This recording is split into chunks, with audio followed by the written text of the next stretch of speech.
everyone, my name is Taleesha Thorogood with Crestview Strategy based in our Calgary office, here today to talk to you a little bit about the Leaders Tour and the strategy behind it. Some of the key things that go into the Leaders Tour strategy include making sure that there's regional representation, making sure that the visuals really tell a story and tell a narrative that goes through the campaign, and also the battleground seats.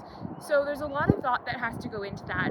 In terms of the visuals, you really want to make sure that each time that you're doing something, it's telling a story to voters and demonstrating that you understand where they're at and telling a story behind the issue that you might be talking about that day.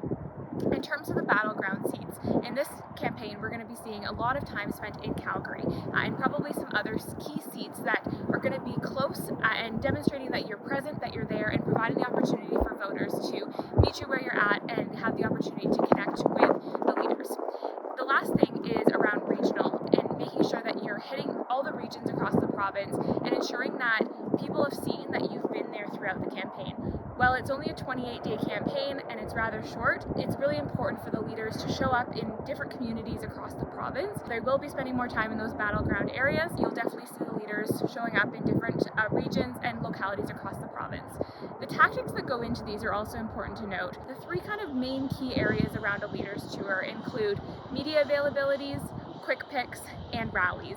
In terms of press conferences and media availabilities, you see these usually once a day, and there's an issue of the day that the leaders talk about, and again, the visuals really need to tell that story. So if it's about some healthcare announcement or an education announcement, you might see them do it in front of a hospital or in front of a school, and you might see them just trying to tell that message through the visual behind them.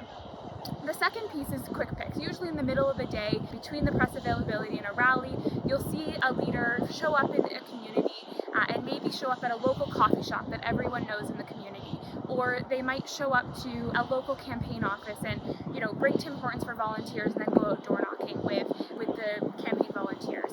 The last thing are rallies, and these are usually big events that maybe don't happen every night, but you get out and you're really rallying your supporters to get out and volunteer and to show up and usually bring all your candidates from a certain area or city together and get them excited about the campaign and get them excited about a leader.